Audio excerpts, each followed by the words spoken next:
सुन भाई, मार्केट में सबसे बड़ा जोक क्या है पता है? रिटेल ट्रेडर पूरा दिन चार्ट पे घूरता रहता है और कैंडल देखता है, इंडिकेटर लगाता है और फिर शॉक होता है जब मार्केट उल्टा चला जाता है और फिर कहता है मार्केट अनफेयर है। पर असली अनफेयर मार्केट नहीं, तुम्हारा अप्रोच है। तो देखो, अगर तुम्हें स्मार्ट मनी की लैंग्वेज नहीं आती तो तुम जितना भी सीख लो तुम रिटेल ही रहोगे। स्मार्ट मनी कॉन्सेप्ट का मतलब ये नहीं कि बस फैंसी टर्म्स या जोन्स या इंडिकेटर्स रेक्टेंगल्स बनाते रहो भाई। और इसका मतलब ये है कि समझो कौन मार्केट को कंट्रोल कर रहा है, कब कंट्रोल बदल रहा है और कब तुम उनके साथ राइड ले सकते हो। That's the main thing. बस ये ही तीन चीजें डिसाइड करती हैं पैसा बनेगा या जलेगा। और मार्केट स्ट्रक्चर सिंपल है, ये सिर्फ प्राइस के हाई और लो का पैटर्न है। अगर मार्केट हायर हाई बनाता रहता है और मतलब ट्रेंड ऊपर है, और अगर लोअर लो बनाता रहता है तो मतलब ट्रेंड नीचे है। That's it, simple and easy. पर बच्चों, एक चीज बता दूं कि ये स्ट्रक्चर देख के ट्रेड लेना बच्चों का काम होता है और स्मार्ट मनी स्ट्रक्चर नहीं, इंटेंशन देखता है। मतलब प्राइस यहाँ क्यों गया। तो अब एक एग्जांपल से समझो। लाइक सपोज प्राइस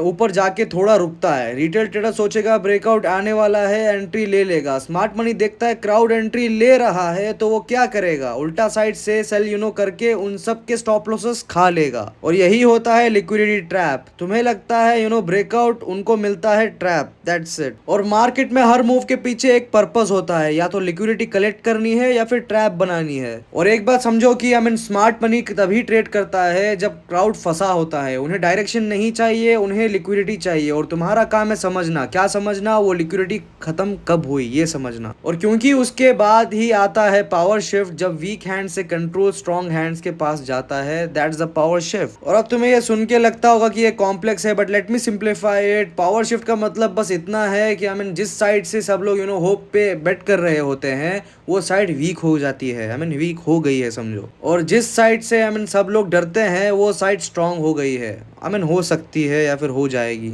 और इतना ही सिंपल है भाई। चार्ट पे ये तब दिखता है जब प्राइस एक लेवल तोड़ता है, फिर वापस उसी के ऊपर या नीचे क्लोज होता है। मतलब स्वीप हो गया, लिक्विडिटी गई और अब कंट्रोल बदल गया। तो देखो, अगर तुम ट्रेडिंग को समझना चाहते हो ना, तो तुम्हें प्राइस नहीं, लोगों का बिहेवियर समझना पड़ेगा। तो मार्केट एक मिरर है, जहां सब एक्साइटेड होते हैं वहां ट्रैप होता है। That's simple and easy. और जहां सब डरते हैं वहां प्रॉफिट होता है। और अब यहाँ पे आती है अर्निंग की गेम, जो कि है मेन चीज। पैसा नहीं तो कुछ नहीं भाई। ये नॉलेज भी बेकार हो जाएगी जब मैं पैसा कमाने का कुछ भी नहीं दूंगा। और एक चीज समझो कि ट्रेडिंग तब प्रॉफिटेबल होती है जब तुम रिपीटेटिव कन्फ्लुएंस फॉलो करते हो। Structure plus liquidity SVEEP plus confirmation, these things. और हर ट्रेड में तुम्हें प्रूफ चाहिए, कन्फ्लुएंस चाहिए। और जब ये हैबिट बन जाती है, तुम्हारा विन लॉस रेशियो अपने आप ग्रो करता रहेगा।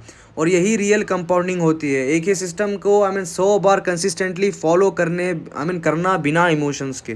तो अभी पूरा वीडियो एंडिंग होने पे आ गया है।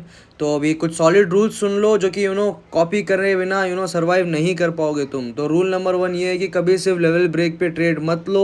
85% ब्रेकआउट्स ट्रैप होते हैं। और रूल नंबर 2 ये है कि हमेशा हायर टाइम फ्रेम के स्ट्रक्चर के साथ ट्रेड कर जब तक क्लियर पावर शिफ्ट ना दिखे। और रूल नंबर 3 ये है कि कॉन्फिडेंस ज्यादा हो तो साइज छोटी रखो, डाउट हो तो और छोटी रखो। और ईगो से बड़ा लॉस कोई नहीं है भाई। और रूल नंबर 4 ये है कि स्वीप के बाद एक clear confirmation candle plus aggressive tape print मिले तभी एंट्री लेना भाई। और रूल नंबर 5 ये है कि रिस्क पर ट्रेड फिक्स रखो और 0.5% से 2% तक बिना रिस्क कंट्रोल के कोई भी स्ट्रेटेजी काम नहीं करेगी मेरे भाई। और सबसे बड़ा ट्रुथ ये है कि मार्केट तुम्हारा दुश्मन नहीं है, तुम्हारा दुश्मन तुम्हारा इम्पल्स है। और स्मार्ट मनी के पास पावर इसीलिए है क्योंकि वो रुक सकता है, ऑब्जर्व कर सकता है। रिटेल हर बार रश करता है और इसी चक्कर में स्मार्ट मनी को अपना पैसा डोनेट कर देता है भाई। तो भाई, अब तो डिसाइड कर, तू रिटेल की भीड़ में रहना चाहता है या उनका पैसा खाना चाहता है। It's upon you. सो मिलते हैं नेक्स्ट वीडियो पे। This was a raw reel without so much fancy edit. देखना है तो देखो भाई, वरना यार स्क्रॉल करते ही रहो यार। मेरा ऑडियंस जितना भी है वो अच्छा ही है भाई, इतना, इसीलिए मैं ऐसा वीडियोस अपलोड करता हूँ। So good bye.